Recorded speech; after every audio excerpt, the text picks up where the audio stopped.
Oke, baik Ibu-Ibu, terima kasih atas kesempatannya. Selamat sore semuanya. Apa bisa dengar saya, Bu? Dengar. Oke, ya baik. Di saat ini saya akan memberikan materi, namun sebelumnya kita mengawali seluruh aktivitas kita dan pembelajaran kita. Mari sama-sama kita tundukkan kepala, kita berdoa menurut agama dan keyakinan kita masing-masing. Berdoa mulai.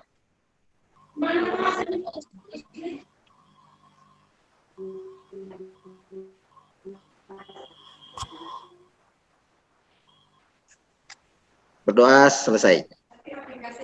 Baik Bapak Ibu, Ibu aja ya. Ya, kita punya peserta hanya 2 orang. Sebelum saya masuk pada materi, di sini saya akan membuat sebuah ice breaking ya untuk memberikan kesegaran. Iya, boleh. Ya, coba nanti saya share dulu untuk ice breakingnya.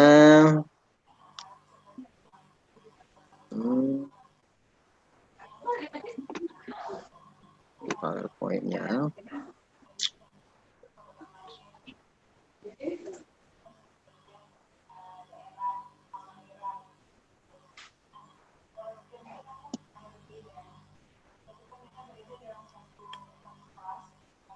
Di mana ya?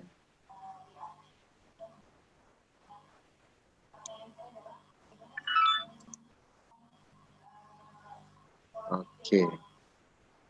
Kelihatan ya Bapak Ibu? Kelihatan, Pak. Oke, nah di sini ya baik, di sini kita disuruh jangan membaca tulisannya. Ya, sebut warna dari tulisannya ya.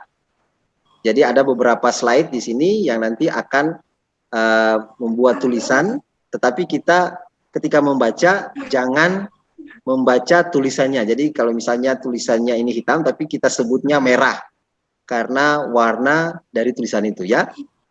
Oke. Bisa ya? Bisa, Oke, bisa. siap. Kita mulai ya. Agak cepat ya. Agak cepat. Kita mulai. Jadi ini merah gitu ya. Siap. 3, 2, 1. Kuning. Kuning. Kuning. Kuning. Kuning ya. Kuning. Ya, kuning. Oke, baik. 1 lagi. 1, 2, 3. Biru. Putih. Biru. Jangan baca tulisannya. Sebut warna tulisannya. Ya. Sebut warna biru. Oke. Begitu. Next ya, next. Lanjut. Hijau. Ya, hijau. Good. Ya, oke. Ungu. Ya, baik. Hitam. Ya. Abu-abu. Ya, abu-abu ya. Abu-abu. Hati-hati. Putih. Putih. Merah. Keduluan itu, Pak. Ya, oke, next. Hijau. Oh, jauh. Ya, hijau sudah. Hati-hati. Apa ini? Merah muda. Iya, Pink ya. Oke, udah aja. Baik, terima kasih. Ya, kita beri tepuk tangan buat semuanya. Terima kasih. Oke. Itu menandakan supaya kita lebih berpikir kritis. Ya. Supaya ya ini sebuah permainan saja. Fokus pada apa yang terjadi ya. Baik. Oke, kita bisa lanjut.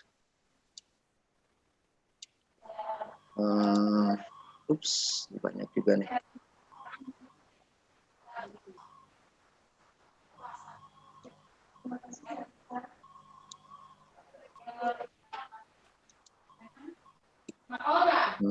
Sebentar ya.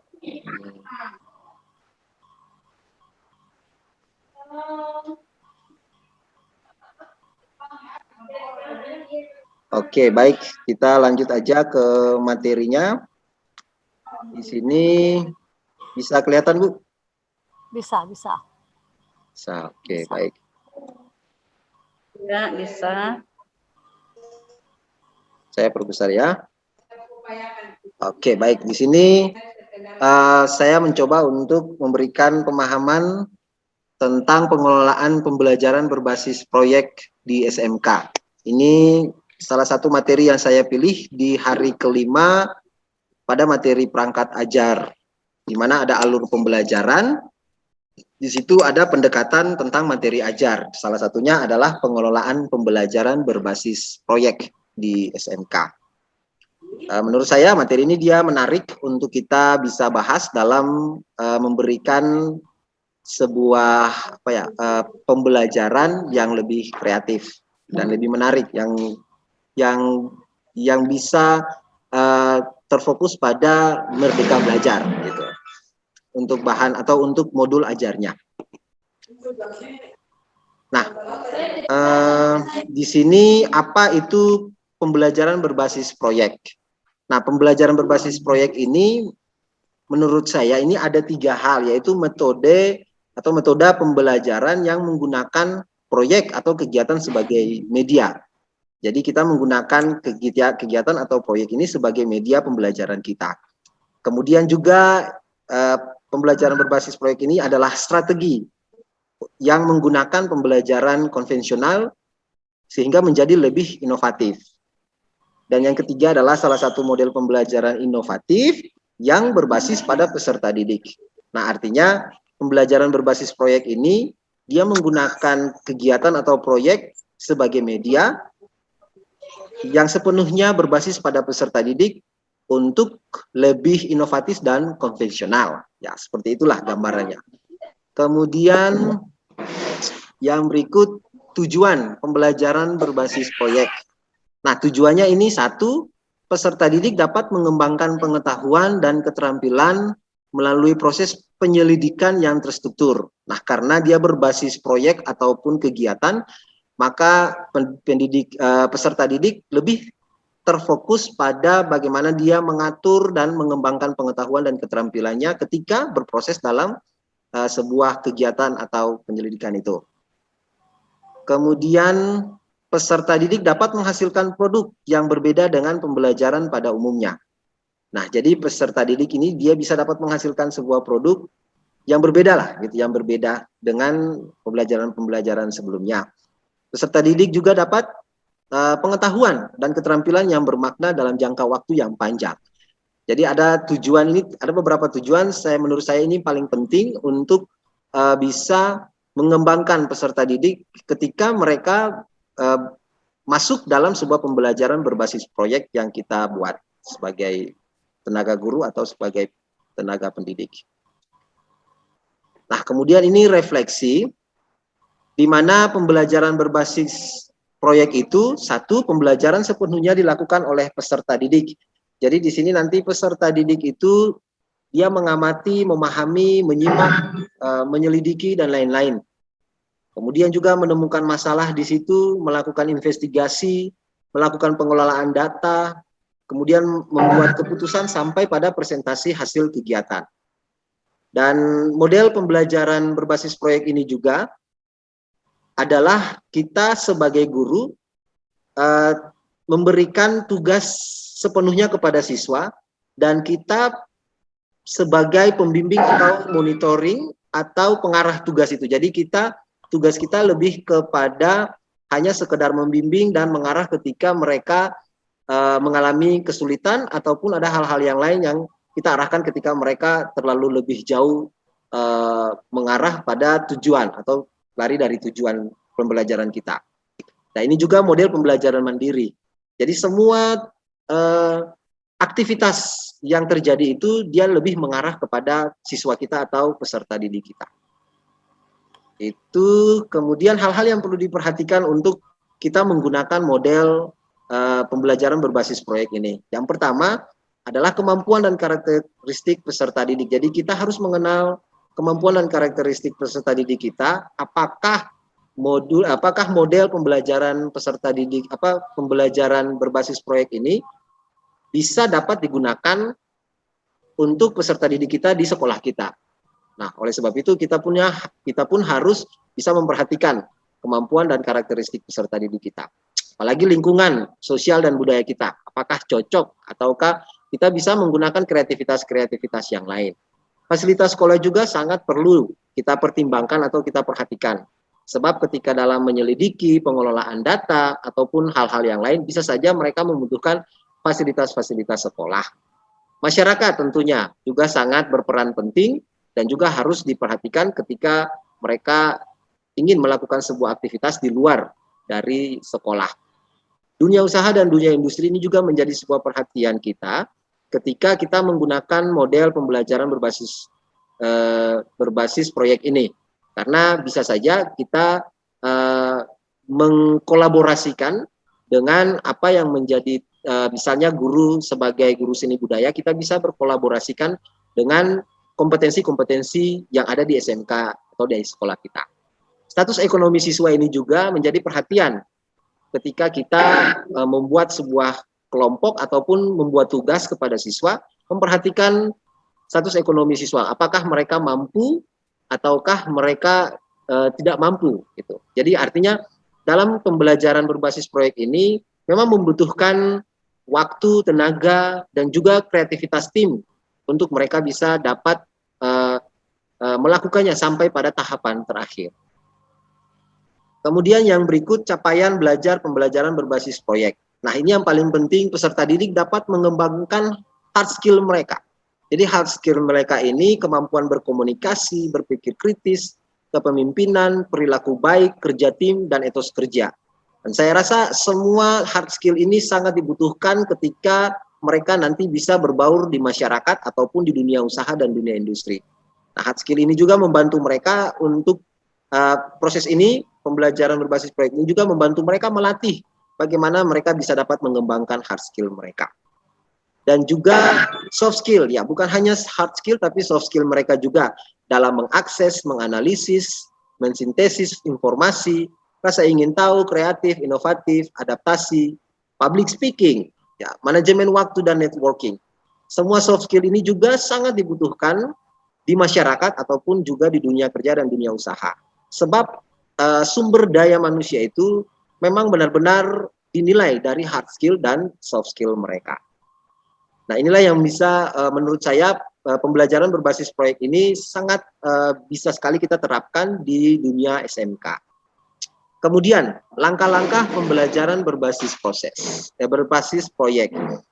Nah, ini sebenarnya ada beberapa langkah-langkah banyak menurut para pendapat ahli. Namun di sini saya mengambil bagaimana kita dapat memberikan berbasis proyek ini kepada level SMA atau SMK, sebab ya ini semacam membuat penelitian ataupun membuat ya skripsi kecil-kecilan. Tetapi langkah-langkah juga harus kita perhatikan karena ya itu tadi sejauh mana kemampuan dan karakteristik siswa atau peserta didik kita bisa dapat mencapai tujuan yang kita capaian pembelajaran yang kita buat. Nah, yang pertama adalah menentukan pertanyaan mendasar. Di sini kita lihat masalahnya apa di sini. Lalu kemudian pertanyaan-pertanyaan itu kita lemparkan ke siswa. Apa sih yang menjadi trending topik gitu? Apa sih yang menjadi permasalahan yang lagi panas-panasnya untuk mereka bisa dapat memberikan sebuah penelitian ataupun bisa dapat mereka bekerja dengan tim untuk menyelesaikan atau menemukan masalah atau ya dia semacam studi kasus gitu ya, semacam studi kasus. Kemudian mendesain perencanaan proyek. Lalu setelah itu kita mendesain. Jadi mungkin membuat kelompok, lalu kemudian dari kelompok-kelompok itu kemudian kita memperhatikan ya di mana dalam kelompok-kelompok itu juga harus perhatikan ada siswa yang dia lebih aktif ataupun yang dia kurang aktif ataupun yang tidak aktif sama sekali, kita bisa combine dalam beberapa kelompok. Lalu kemudian menyusun jadwal. Nah, menyusun jadwal di langkah-langkah pembelajaran berbasis proyek ini, menyusun jadwal ini juga sangat harus diperhatikan karena kalau misalnya dalam penyusunan jadwal itu dia berhalangan atau bertentangan dengan tugas-tugas mereka yang lain juga agak sedikit kerepotan. Gitu. Kemudian, nah monitor kemajuan proyek di sini kita tetap harus monitoring setiap kelompok untuk kemajuan kegiatan mereka, ya hasil sementara ataupun apapun yang sementara mereka lakukan, kita lakukan monitoring agar kita dapat memberikan masukan, ide ataupun perubahan-perubahan yang mungkin agak sedikit mengalami kekeliruan dari setiap kelompok mereka. Kemudian menguji proses dan hasil. Nah, setelah semuanya terkumpul, kemudian kita tentukan untuk mereka memberikan hasil dari penelitian mereka ataupun hasil dari pengamatan mereka, dan setelah itu kita melakukan penilaian. Nah, setelah penilaian dan kemudian evaluasi pengalaman. Nah, ini semua dia berproses pada siswa dan juga kita sebagai guru dalam memberikan langkah-langkah pembelajaran berbasis proyek. Yang berikut, nah ini, mengapa harus di SMK seperti yang tadi? Karena pembelajaran berbasis proyek dapat mendukung kesiapan terhadap, nah satu, kepercayaan dunia kerja terhadap SMK dan tamatan SMK.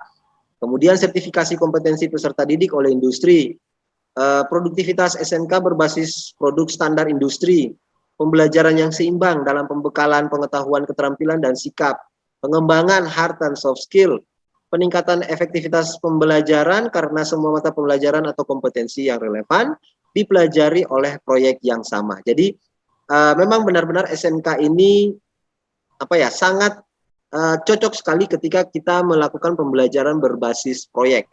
Sebab semuanya itu dibutuhkan oleh masyarakat dan dunia kerja dan dunia usaha.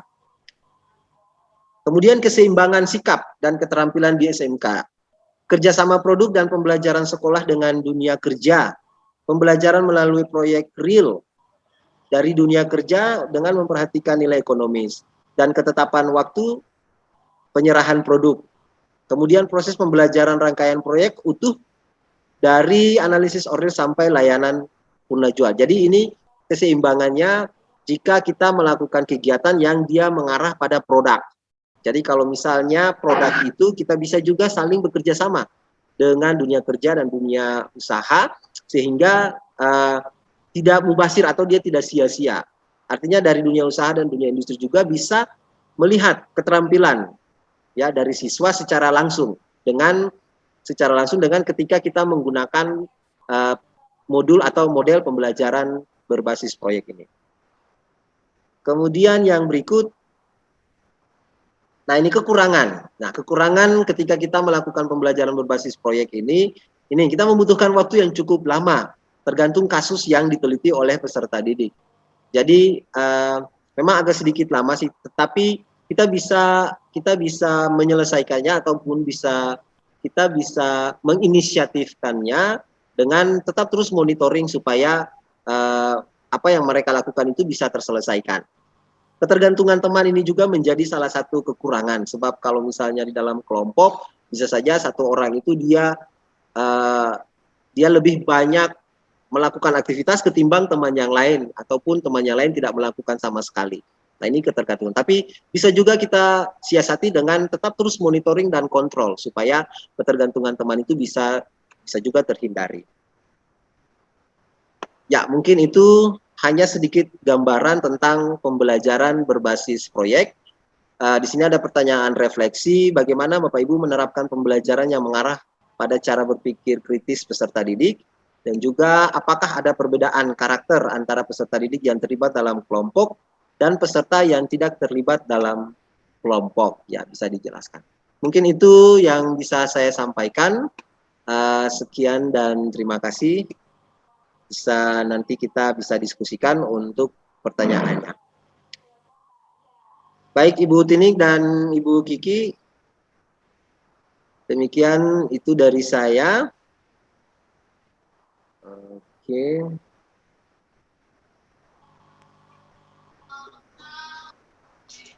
Baik, terima kasih Pak. Ya, selanjutnya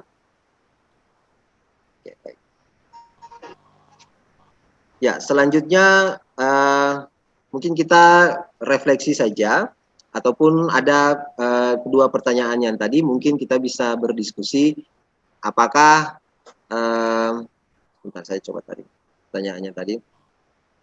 Bagaimana cara Bapak Ibu atau Ibu-ibu memberikan sebuah proses pembelajaran yang dia mengarah kepada cara berpikir kritis peserta didik. Tuh, lalu kemudian yang kedua, apakah ada perbedaan antara belajar siswa di dalam sebuah kelompok dan dengan belajar individu? Individu artinya tidak berkelompok. Apa karakter mereka ataupun penilaian, bukan penilaiannya, atau karakter dan sikap mereka untuk antusias mengikuti pembelajaran itu, apakah ada perbedaan? Kalau tidak, kalau ada ya bisa dijelaskan, kalau tidak ada ya mungkin bisa juga dijelaskan seperti itu. Baik, terima kasih Bu Kiki dan Ibu Tini.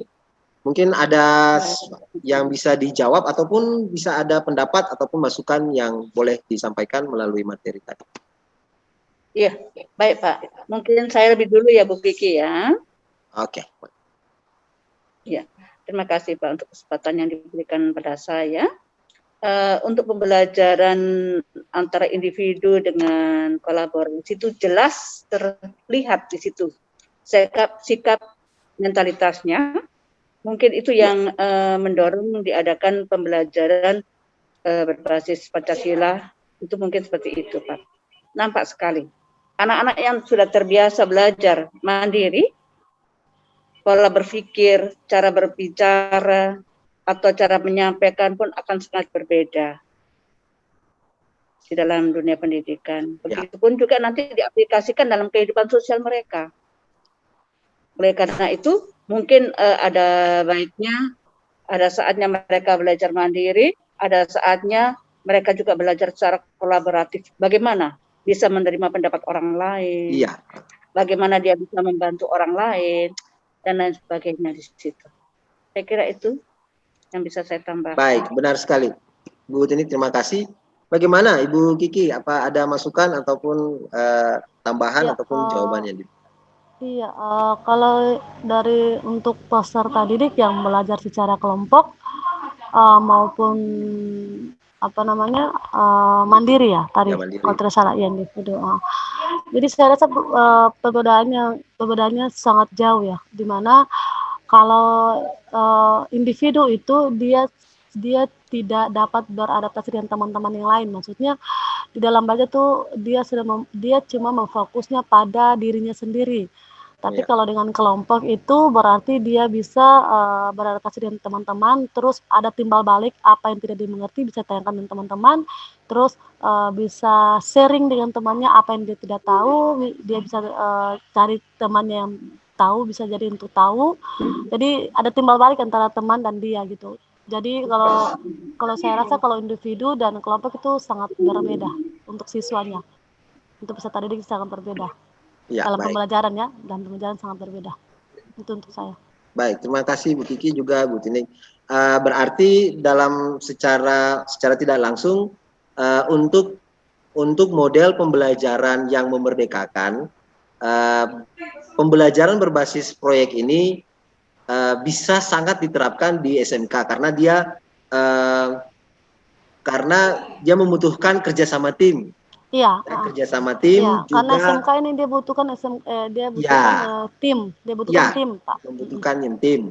Benar sekali. Jadi itu tadi yang sempat saya tangkap dari materi yang kita bahas di hari kelima itu, tentang bagaimana kita memberikan alur tujuan pembelajaran, kemudian dia terapkan pada sebuah modul atau modul ajar, dalam sebuah modul ajar. Ya, mungkin itu ya Bu Tini sama Bu Kiki Pak. yang bisa saya sampaikan dan bisa saya presentasikan. Terima kasih atas kesempatannya, terima kasih atas waktunya. Sebelum saya menutup kegiatan dan aktivitas kita di saat ini, mungkin saya akan ice breaking lagi dengan melihat sebuah video, lalu kemudian kita bisa menarik kesimpulan ya. Kita bisa menarik kesimpulan dari video ini. Oke, boleh. Mudah-mudahan suaranya kedengaran, Bu. Atau nggak pakai suara juga nggak apa-apa sih. Ya, amati gambarnya saja. Oke.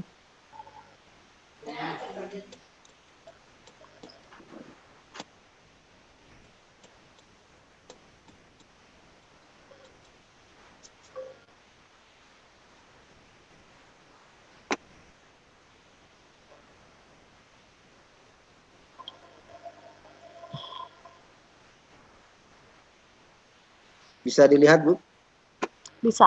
Oke. Mas suaranya kayaknya kagak ada nih.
Ya, Oke, seru itu juga ya. ya, boleh kita buat apa ya, ide Asumsi. ataupun ya asumsi kita aja dari video ini. Ya. Silakan, mungkin dari Ibu Tini boleh. Ibu Kiki duluan Ibu aja. Kiki boleh ya. Iya, jadi dari video yang saya lihat itu bagaimana ya, sesuatu itu jangan terlalu gimana ya, bagaimana, apa namanya, tidak sesuai dengan apa yang Kita kita nilai. iya, Ya. sesuatu itu tidak dengan apa yang kita nilai, kita lihat, tapi bagaimana harus kita dalami dulu apa yang kita mau Iya. pelajari, seperti itu ya kali. Ya. Lucu juga videonya. Ya, Jadi ya. gini, maksudnya ya sebenarnya yang bukan milik kita itu jangan dipaksakan untuk jadi milik kita. Iya, kalau saya lihat seperti itu. Sebenarnya itu bukan milik kita tapi dipaksakan untuk jadi milik kita tanpa kita sadari gitu. Ya. Ya, bagaimana dengan ya makasih Bu Kiki, baik Iya, sekali iya. asumsinya. Bagaimana Bu Tini dari video tadi mungkin ada gambaran Iya, sedikit. Pak. Kalau dari saya sih, saya melihat pertama dari sisi orang tua, biasanya Oke, kalau ya. orang tua tuh sering kurang sabaran. Tapi banyak Oke. juga kok yang Yang tua, sabar. yang bijak tuh sabarnya Ya. banyak. Nah, terus kemudian di sisi yang lain itu mengandung filosofi, Pak. Tapi Ya. nggak semua seperti itu sih kita di NTT sini difilosofikan sebagai ular pendek. Orang pendek itu emosinya pendek, otaknya dekat dengan kakinya gitu. Katanya gitu. Mungkin filosofi aja, Pemikirannya tidak panjang ya. Apa yang ada itu aja gitu. Ya. Dan kalau kita berdekatan dengan orang lain itu bisa menikmati. Kita jangan selalu seuzon, itu sah. Ya. Mungkin dia menikmati dengan dia punya sendiri tadi ya. itu kan, dia menikmati dengan dia punya sendiri, tapi mama tua ini selalu berpikir, itu aku punya, kamu nikmati sekali. Makanya seperti itu yang tadi saya bilang. Kita bisa ambil nilainya. Oke, baik. Punya orang, punya kita, tapi dipaksakan. Luar biasa ya. Iya. Oke, baik. Kalau saya lebih menilai pada si anak muda tadi, dia cukup sabar. Walaupun terkadang dia juga mungkin bisa emosian ya, tapi dia cukup sabar dan dia mencoba untuk mengklirkan suasana agar tidak menjadi pertengkaran pada saat itu. Ya, jangan cukup sabar. Hanya saja terkadang orang lain kalau misalnya dengan kemarahan ya kita terpancing juga ya, misalnya seperti itu. Tapi ya dengan kesabarannya akhirnya orang itu mengerti sendiri bahwa seperti yang tadi saya lakukan itu sebenarnya salah sih sebenarnya itu. Tapi kalau dengan kesabaran kita bisa ketulusan ya, kesabaran ya nanti pasti mereka akan tahu sendiri mana yang salah sih atau mana yang benarnya seperti itu. Oke. Namanya benar tetap akan tahu benarnya seperti apa. Oke. Satu lagi pesan Pak Fernando, boleh. dengan Ibu Kiki yang masih muda, ternyata di dalam kesabaran, ketabahan itu untuk tubuh kita itu mulai dari atas sampai bawah itu luar biasa efeknya. Itu macam terapi diri. Benar itu saya rasa. Iya betul Ibu. Itu sekali. Oke ya. Baik, terima kasih Bu Kiki sama Ibu Tini kesempatan dan waktunya. Terima kasih banget. Saya udah bisa menyelesaikan tugas akhir 9 saya. Hari ke-9 saya. Nanti saya tunggu lagi Bu Tini presentasinya. Mungkin kalau pokoknya kalau Ibu Tini udah siap sama koneksi sama itu, saya bisa bantu dengan aplikasi Zoom ini supaya kita bisa jalan. Ibu Kristina sama Ibu Nur juga, mereka berhalangan. Kalau nggak salah itu Ibu Novi berikan kesempatan sampai hari Selasa ya? Hari Senin apa hari Selasa? Hari Senin. Hari Senin untuk penilaiannya. Senin. Untuk hari Seninnya. Oke, baik demikian. Komputer masih ini update tuh Pak. Iya, apa-apa. Jadi begini aja. Bersama teman-teman. Nanti Iya, konfirmasi lewat grup WA aja Bu. Kalau sudah siap, Ya, nanti saya kalau bantu butuh bantuan saya juga bisa. Saya Baik siap. Bu. Terima kasih Bu Kiki Terima atas. kasih banyak ya Bu Kiki ya, luar biasa. bantuannya. Oke. Pak Fernando, Baik, kita terima kasih. terima kasih Bu. Kita menutup kegiatan kita hari ini dengan juga berdoa menurut keyakinan dan kepercayaan agama kita masing-masing. Berdoa mulai.